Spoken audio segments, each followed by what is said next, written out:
اللہم صلی علی محمد وعلی آل محمد کما صلیت علی ابراہیم وعلی آل ابراہیم انک حمید مجید۔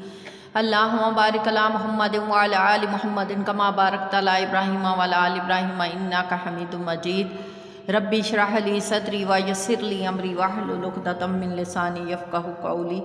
ربی زدنی علما ربی زدنی علما ربی زدنی علما۔ اللہم فقہنا فی الدین اللہم فقہنا فی الدین اللہم فقہنا فی الدین۔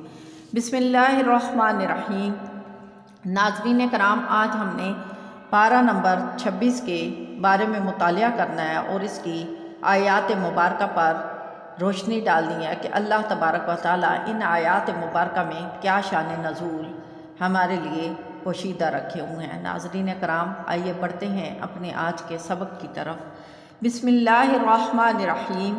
حامیم تنزیل الکتاب من اللہ العزیز الحکیم۔ ما خلقنا السماوات والارض وما بینہما الا بالحق واجل مسمى والذین کفروا عما انذروا موردون۔ یہ کتاب اتارنا ہے اللہ عزت و حکمت والے کی طرف۔ ہم نے نہ بنائے آسمان اور زمین اور جو کچھ ان کے درمیان میں ہے مگر حق کے ساتھ اور ایک مقررہ میعاد پر، اور کافر اس چیز سے ڈرائے گئے ہیں جس سے وہ منہ پھیرے پھرتے ہیں۔ ناظرین کرام، سورۃ احقاف مکی ہے۔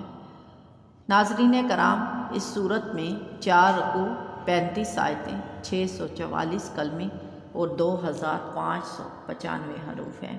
اللہ تبارک و تعالیٰ نے فرمایا کہ اس عزت والے اور حکمت والے قرآن پاک میں اللہ تبارک و تعالیٰ نے وہ تمام علم لکھ دیا جو زمین اور آسمان کے درمیان پوشیدہ ہے، اور اس علم کو ہم نے اپنی علمی وسعت کے ساتھ پڑھنا ہے۔ ناظرین کرام، آگے اللہ تبارک و تعالیٰ فرماتے ہیں حتیٰ اذا بلغ اشدہ وبلغ 40 سنہ۔ ناظرین کرام، یہ آیات مبارکہ حضرت ابوبکر صدیق رضی اللہ تعالیٰ عنہ کے حق میں نازل ہوئی۔ آپ کی عمر سید عالم صلی اللہ تعالیٰ علیہ وآلہ وسلم سے 2 سال کم تھی جب حضرت صدیق اکبر رضی اللہ تعالیٰ عنہ نے حضور پاک صلی اللہ علیہ وسلم کی صحبت اختیار کی۔ اس وقت رسول کریم صلی اللہ تعالیٰ علیہ وآلہ وسلم کی عمر شریف 20 سال کی تھی۔ حضور کریم صلی اللہ تعالیٰ علیہ وآلہ وسلم کی ہمراہی میں باغرض تجارت ملک شام کا سفر کیا۔ ایک منزل پر ٹھہرے، وہاں ایک بیری کا درخت تھا۔ حضور سید عالم صلی اللہ تعالیٰ علیہ وآلہ وسلم اس کے سایہ میں تشریف فرما ہوئے۔ قریب ہی ناظرین کرام ایک راہب رہتا تھا۔ حضرت صدیق اکبر رضی اللہ تعالیٰ عنہ اس کے پاس چلے گئے۔ راہب نے آپ سے کہا، یہ کون ہے جو اس بیری کے سایہ میں جلوہ فرما ہے؟ حضرت صدیق اکبر رضی اللہ تعالیٰ عنہ نے فرمایا، یہ محمد صلی اللہ تعالیٰ علیہ وآلہ وسلم ہے۔ عبد المطلب کے پوتے راہب نے کہا، خدا کی قسم یہ نبی ہیں۔ اس بیری کے سایہ میں حضرت عیسیٰ علیہ السلام کے بعد آج تک سے بڑا کوئی نہیں بیٹھا۔ یہی نبی آخر الزماں ہے۔ راہب کی یہ بات حضرت صدیق اکبر رضی اللہ تعالیٰ عنہ کے دل میں اتر کر گھر کا گئی، اور نبوت کا یقین آپ کے دل میں جم گیا، اور آپ نے صحبت شریف کی ملازمت اختیار کی۔ سفر و حضر میں آپ صلی اللہ تعالیٰ علیہ وآلہ وسلم سے کبھی جدا نہ ہوتے۔ جب سید عالم صلی اللہ تعالیٰ علیہ وآلہ وسلم کی عمر شریف 40 سال کی ہوئی اور اللہ تبارک و تعالیٰ نے حضور کریم صلی اللہ تعالیٰ علیہ وآلہ وسلم کو اپنی نبوت اور رسالت کے ساتھ سرفراز فرمایا، تو ناظرین کرام حضرت صدیق اکبر رضی اللہ تعالیٰ عنہ آپ پر ایمان لائے۔ اس وقت حضرت صدیق اکبر رضی اللہ تعالیٰ عنہ کی عمر 38 سال کی تھی۔ جب حضرت صدیق اکبر رضی اللہ تعالیٰ عنہ کی عمر 40 سال کی ہوئی تو انہوں نے اللہ تعالیٰ سے یہ دعا کی۔ ناظرین کرام، اللہ تعالیٰ سے یہ دعا کی، قال ربی اوزینی ان اشکر نعمتک التی انعمت علی وعلی والدی وان اعمل صالحا ترضاه واصلح لفی ذریتی انی تبت الیک وانی من المسلمین۔ یعنی عرض کی، اے میرے رب، میرے دل میں ڈال کہ میں تیری نعمت کا شکر کروں جو تو نے مجھ پر اور میرے ماں باپ پر کی، اور میں وہ کام کروں جو تجھے پسند آئے، اور میرے لیے میری اولاد میں صلاح رکھ۔ میں تیری طرف رجوع لایا اور میں مسلمان ہوں۔ ناظرین کرام، اللہ تبارک و تعالیٰ نے آپ کی یہ دعا مستجاب فرمائی، اور اللہ تعالیٰ نے آپ کو حسن عمل کی وہ دولت عطا فرمائی کہ تمام امت کے اعمال آپ کے ایک عمل کے برابر نہیں ہو سکتے۔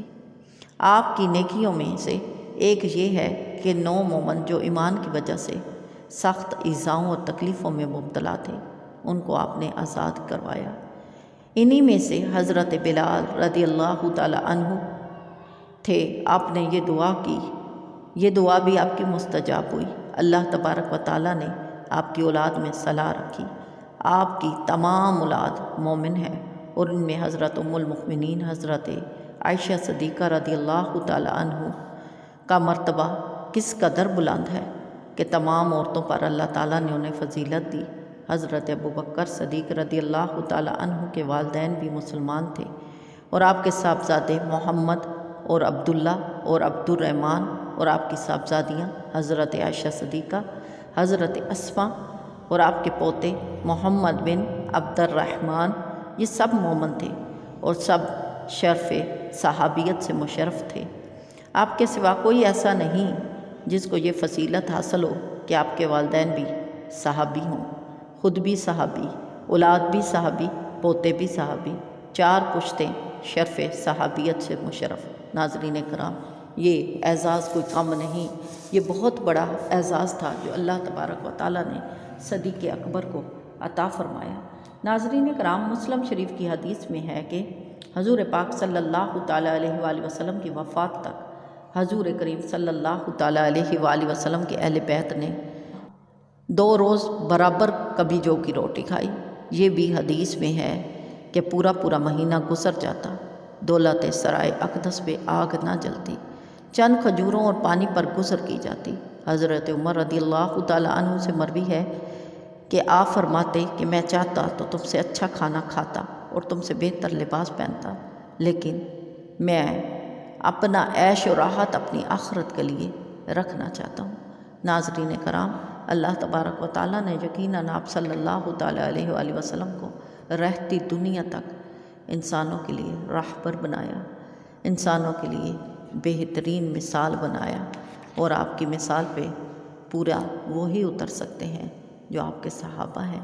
ناظرین کرام، آگے اللہ تبارک و تعالیٰ فرماتے ہیں وَإِذْ صَرَفْنَا إِلَيْكَ نَفْرًا مِنَ الْجِنِّ يَسْتَمِعُونَ الْقُرْآنَ فَلَمَّا حَضَرُوهُ قَالُوا أَنصِتُوا فَلَمَّا قُضِيَ وَلَوْا إِذْ إِلَىٰ قَوْمِهِمْ مُنذِرِينَ، اور جب کہ ہم نے تمہاری طرف کتنے جن پھیرے، کان لگا کر قرآن پاک سنتے، پھر جب وہاں سے حاضر ہوئے، یعنی جب پڑھنا ہو چکا تو اپنی قوم کی طرف ڈر سنانے کے لیے پلٹے۔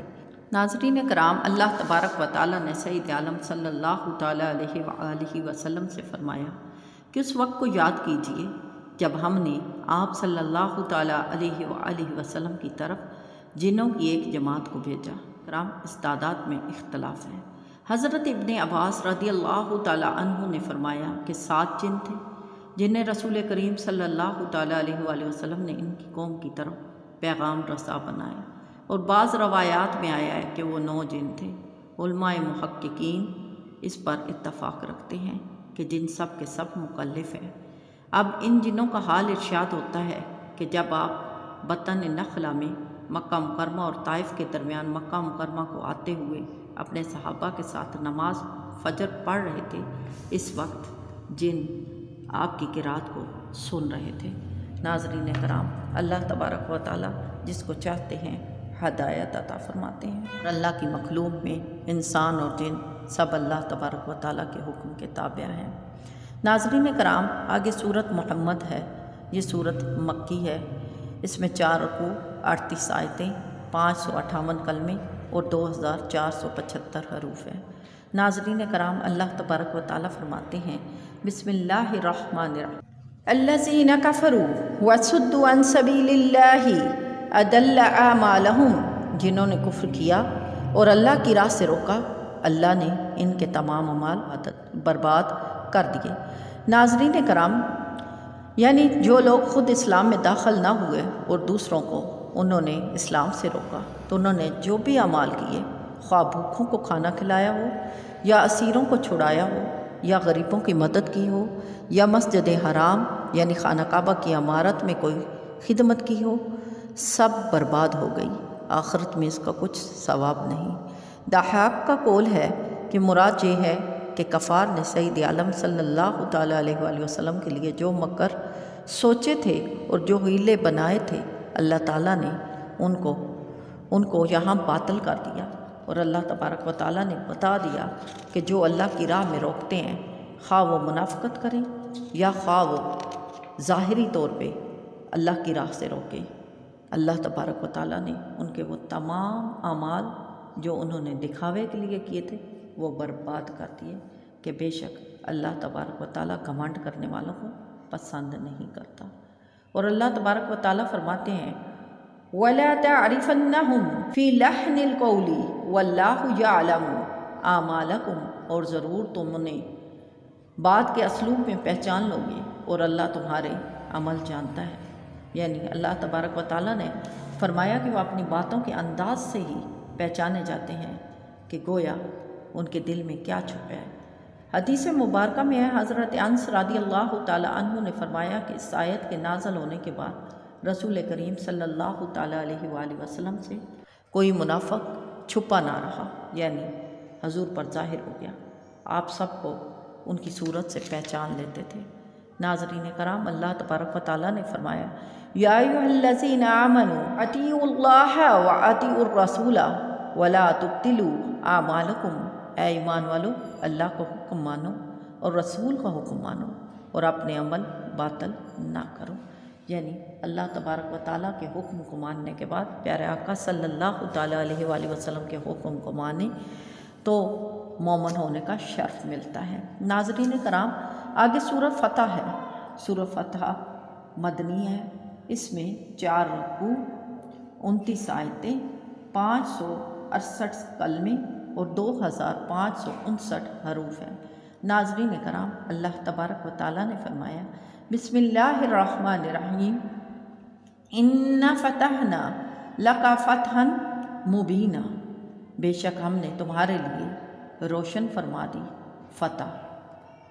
اللہ تبارک و تعالیٰ فرماتے ہیں کہ اللہ نے آپ صلی اللہ تعالیٰ علیہ وآلہ وسلم کو فتح نصیب فرمائی۔ اِنَّا فَتَحْنَا یعنی حدیبیہ سے واپس ہوتے ہوئے حضور پاک صلی اللہ تعالیٰ علیہ وآلہ وسلم پر نازل ہوئی۔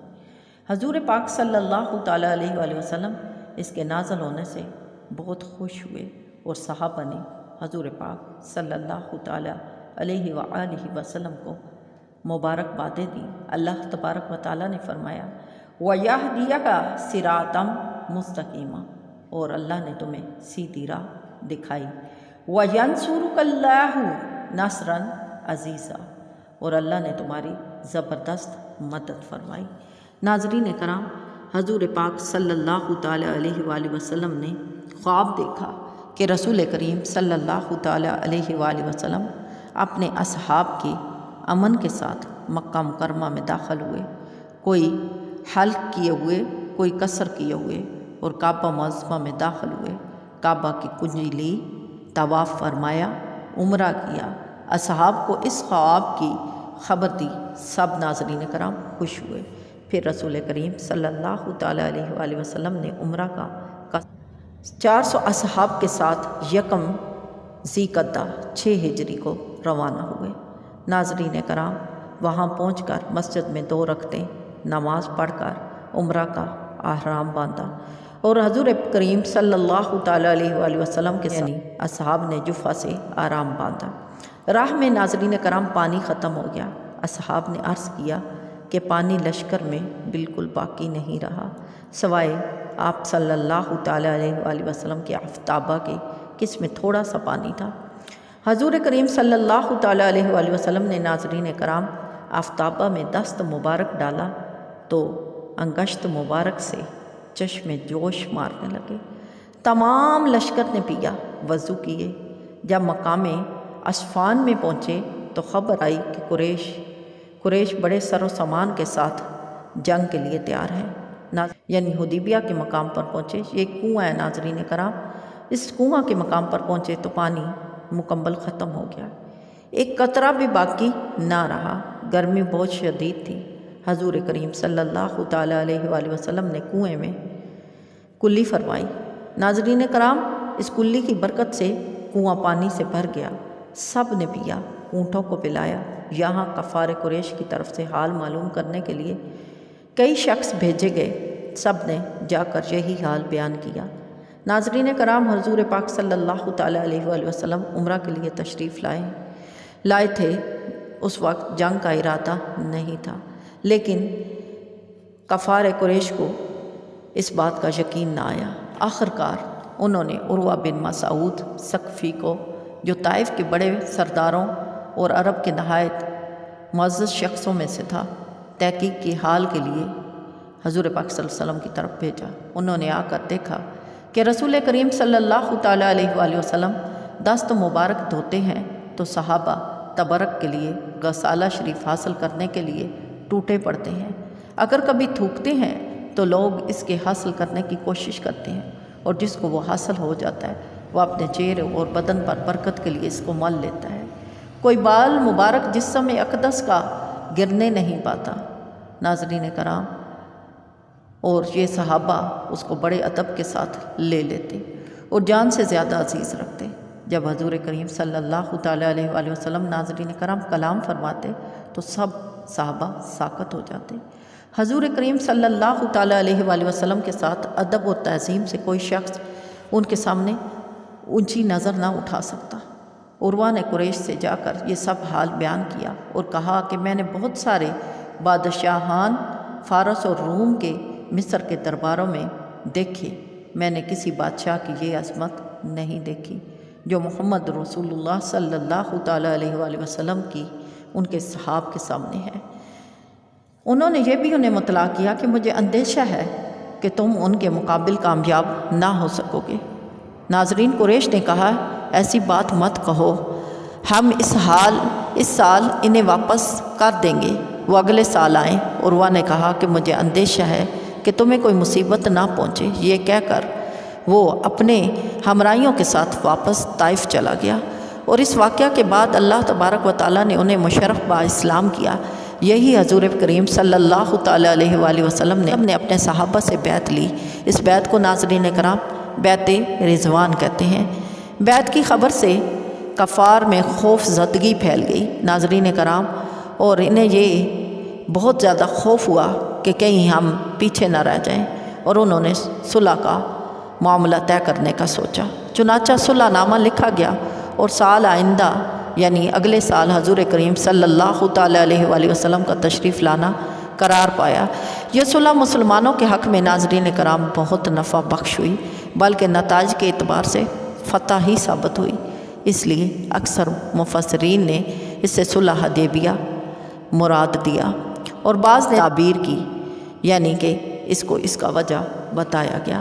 ناظرین کرام، اللہ تبارک و تعالیٰ نے قرآن پاک میں فرمایا لیس علی الاعمی حرج ولا علی الاعرج حرج ولا علی المریض حرج ومن یطع اللہ ورسولہ یدخلہ جنات تجری من تحتها الانہار ومن یتولی یعذبہ عذابا علیما۔ یعنی اندھے پر تنگی نہیں، اور نہ لنگڑے پر مضائقہ، اور نہ بیمار پر مواخذہ، اور جو اللہ اور اس کے رسول کا حکم مانے اللہ اس سے باغوں میں لے جائے گا جن کے نیچے نہریں رواں ہیں، اور جو پھر جائے گا اس سے دردناک عذاب فرمائے گا۔ ناظرین کرام، ان آیات کی تفسیر میں ہے کہ جو لوگ اپاہج و صاحب عذر تھے انہوں نے عرض کی کہ یا رسول اللہ صلی اللہ تعالیٰ علیہ وآلہ وسلم، یعنی ہمارا کیا حال ہوگا، یعنی اگر ہم کسی جنگ میں شریک نہ ہو سکیں۔ تو اس پر اللہ تبارک و تعالیٰ نے آیت کریمہ نازل فرمائی کہ یہ عذر ظاہر ہے، اور جہاد میں حاضر نہ ہونا ان لوگوں کے لیے جائز ہے، کیونکہ نہ یہ لوگ دشمن پر حملہ کرنے کی طاقت رکھتے ہیں، نہ اس کے حملہ سے بچنے اور بھاگنے کی۔ انہی کے حکم میں داخل ہیں وہ بڈھے ضعیف لوگ جنہیں نشست و برخاست کی طاقت نہیں، یا جنہیں دمہ اور کھانسی ہے، یا جن کی تلی بہت بہت بڑھ گئی ہے اور انہیں چلنا پھرنا دشوار ہے۔ ظاہر ہے کہ یہ عذر جہاد سے روکنے والے ہیں۔ اس کے علاوہ اور بھی بہت سارے اعراض ہیں، مثلا غایت درجے کی محتاجی، سفر کی ضروری، جواہ پر قدرت نہ رکھنا۔ ایسے لوگوں پر کہا کہ ان کے اوپر کوئی فدیہ نہیں۔ ناظرین کرام، آگے اللہ تبارک و تعالیٰ فرماتے ہیں لَقَدْ رَضِيَ اللَّهُ عَنِ الْمُؤْمِنِينَ إِذْ يُبَايِعُونَكَ تَحْتَ الشَّجَرَةِ فَعَلِمَ مَا فِي قُلُوبِهِمْ فَأَنزَلَ السَّكِينَةَ عَلَيْهِمْ وَآثَابَهُمْ فَتْحًا قَرِيبًا۔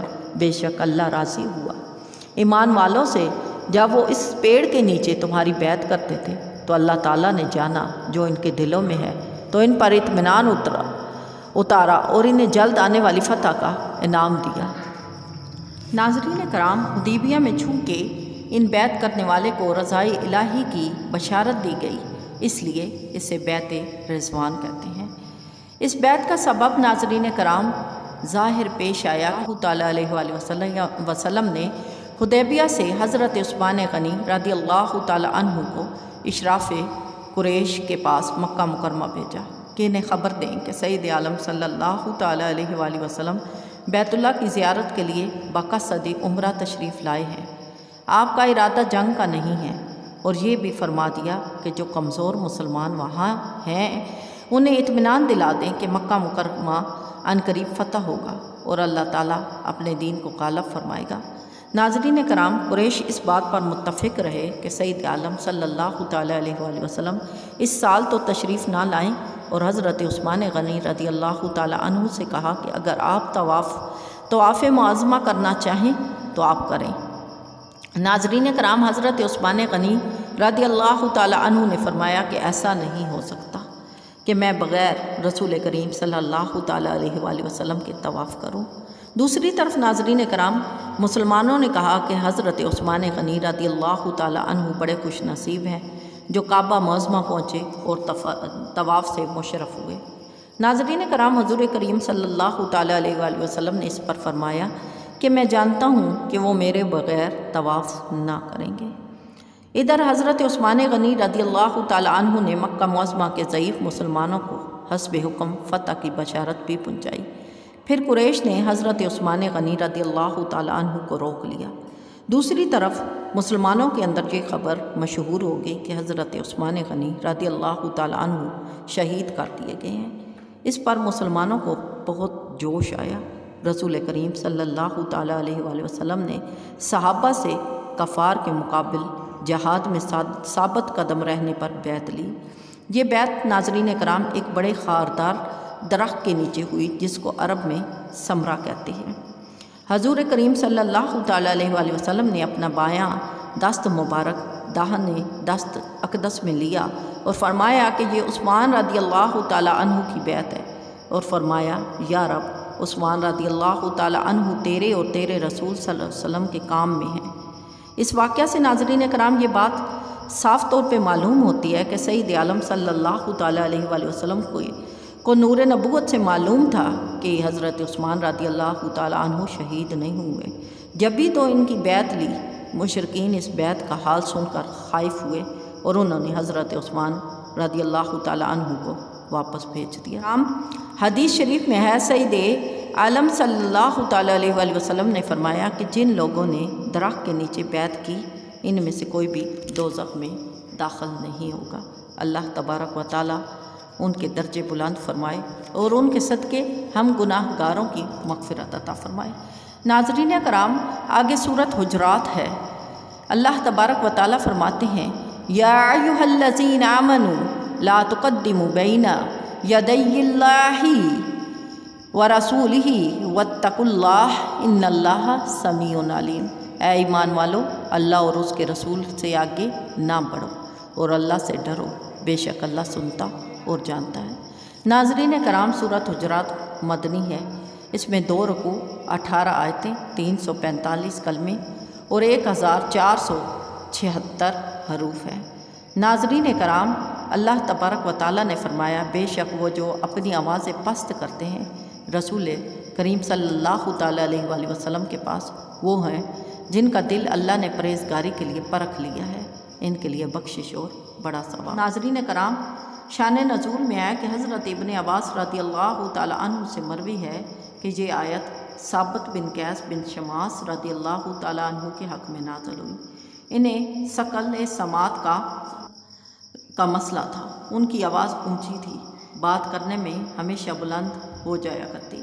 جب یہ آیت نازل ہوئی تو حضرت ثابت رضی اللہ تعالی عنہ اپنے گھر میں بیٹھ رہے اور کہنے لگے کہ میں اہل نار میں سے ہوں، یعنی انہیں یہ محسوس ہوا کہ میری آواز تو حضور کی آواز سے اونچی ہو گئی ہے، تو میں اہل نار میں سے ہوں۔ کیونکہ ناظرین کرام، جو بہرا ہوتا ہے وہ سنتا بھی اونچا ہے، تو چونکہ ان کے ساتھ سماعت کا مسئلہ تھا تو یہ اونچی بات کرتے تھے، گویا انہیں اپنی آواز بھی اونچی سننے سے محسوس ہوتی ہے۔ لیکن جب یہ آیات مبارکہ نازل ہوئی تو انہیں یہ لگا کہ میں اہل نار میں سے ہوں۔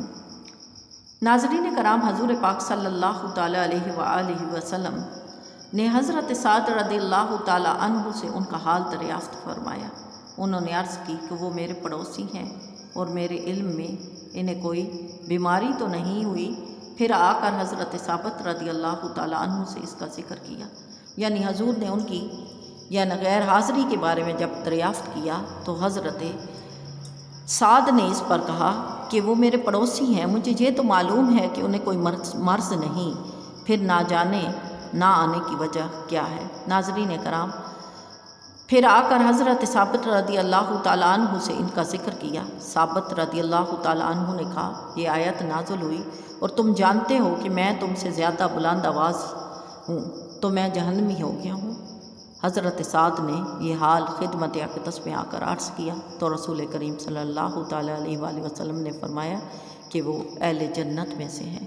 ناظرین کرام، اللہ تبارک و تعالیٰ آگے فرماتے ہیں، فضلا من اللہ ونعمتا واللہ علیم حکیم۔ اللہ کا فضل اور احسان اور اللہ علم و حکمت والا ہے، یعنی اللہ تبارک و تعالیٰ جس کے اوپر اپنا فضل عطا فرماتا ہے یقیناً اسے بھلائی کی توفیق عطا فرماتا ہے۔ اللہ تبارک و تعالیٰ فرماتے ہیں، وَإِن طَائِفَتَانِ مِنَ الْمُؤْمِنِينَ اقْتَتَلُوا فَأَصْلِحُوا بَيْنَهُمَا، اور اگر مسلمانوں کے دو گروہ آپس میں لڑیں تو ان میں صلح کرا دو۔ ناظرین کرام، شان نزول میں ہے کہ نبی کریم صلی اللہ تعالیٰ علیہ وآلہ وسلم دراز گوش پر سوار تشریف لے جاتے تھے۔ انصار کی مجلس پر جب ان کا گزر ہوا، وہاں تھوڑا سا توقف فرمایا۔ اس جگہ دراز گوش نے پیشاب کیا تو ابن ابی نے ناک بند کر لی۔ حضرت عبداللہ بن رواحہ رضی اللہ تعالی عنہ نے فرمایا کہ حضور پاک صلی اللہ تعالی علیہ وآلہ وسلم کے دراز گوش کا پیشاب تیرے مشک سے بہتر خوشبو رکھتا ہے۔ حضور کریم صلی اللہ تعالی علیہ وآلہ وسلم تشریف لے گئے۔ ان دونوں میں بات بڑھ گئی اور ان دونوں کی قومیں آپس میں لڑنے لگ گئیں اور ہاتھا پائی تک نوبت پہنچی تو سید عالم صلی اللہ تعالی علیہ وآلہ وسلم واپس تشریف لائے اور ان میں صلح کروا دی، اور اللہ تبارک و تعالیٰ نے یہاں پر آیت نازل فرمائی، وَإِن طَائِفَتَانِ مِنَ الْمُؤْمِنِينَ، یعنی جب دو گروہ مومنوں کے آپس میں لڑیں تو ان میں صلح کرا دو، یعنی آپ صلی اللہ تعالی علیہ وآلہ وسلم کو حکم ہوا۔ آگے اللہ تبارک و تعالیٰ فرماتے ہیں، اے ایمان والو، نہ مرد مردوں پر ہنسیں، عجب نہیں کہ وہ ان پر ہنسنے والوں میں سے جن پر ہنسا جاتا ہے بہتر ہوں۔ ناظرین کرام، اس آیت کا نزول کئی واقعوں میں ہوا۔ پہلا واقعہ اس میں یہ ہے کہ حضرت ثابت بن قیس بن شماس رضی اللہ تعالی عنہ کو ثقل سماعت تھا۔ جب وہ سید عالم صلی اللہ تعالی علیہ وآلہ وسلم کی مجلس شریف میں حاضر ہوتے تو صحابہ کرام انہیں آگے بٹھاتے اور ان کے لیے جگہ خالی کر دیتے تاکہ یہ اچھی طرح سے آپ صلی اللہ علیہ وسلم کی گفتگو کو سن سکیں۔ ناظرین کرام، ایک روز انہیں حاضری میں دیر ہو گئی اور مجلس شریف خوب بھر گئی۔ اس وقت حضرت ثابت رضی اللہ تعالی عنہ آئے اور قاعدہ یہ تھا کہ جو شخص ایسے وقت آتا وہ مجلس میں اسی جگہ بیٹھ جاتا جہاں وہ کھڑا رہتا۔ حضرت ثابت رضی اللہ تعالی عنہ جب آئے تو وہ رسول کریم صلی اللہ علیہ وسلم کے قریب بیٹھنے کے لیے لوگوں کو ہٹاتے ہوئے یہ کہتے چلے گئے کہ جگہ دو جگہ دو، یہاں تک کہ رسول کریم صلی اللہ تعالی علیہ وآلہ وسلم کے قریب پہنچ گئے اور ان کے اور رسول کریم کے درمیان صرف ایک شخص رہ گیا۔ انہوں نے اس سے بھی یہی کہا کہ جگہ دو۔ اس نے کہا تمہیں جگہ مل گئی، بیٹھ جاؤ۔ حضرت ثابت رضی اللہ تعالیٰ عنہ غصے میں آ کر اس کے پیچھے بیٹھ گئے، اور جب دن خوب روشن ہوا تو ثابت نے اس کا جسم دبا کر کہا کہ کون؟ اس نے کہا کہ میں فلاں شخص ہوں۔ ثابت نے اس کی ماں کا نام لے کر کہا فلانی کا لڑکا۔ اس پر اس شخص نے شرم سے سر جھکا لیا، اور اس زمانہ میں ایسا کلمہ آر دلانے کے لیے کہا جاتا تھا۔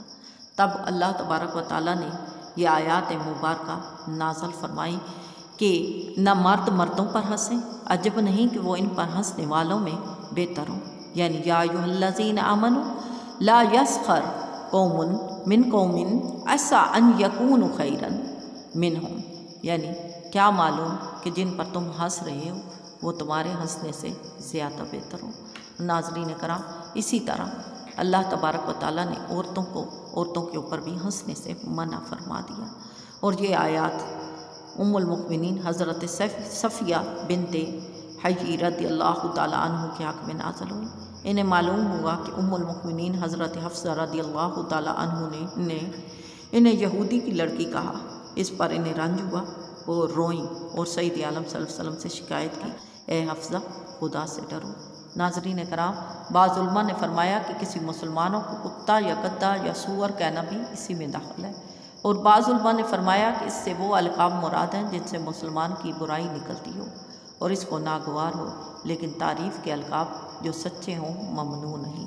ناظرین کرام، اللہ تبارک و تعالی ہمیں سمجھنے کی توفیق عطا فرمائے۔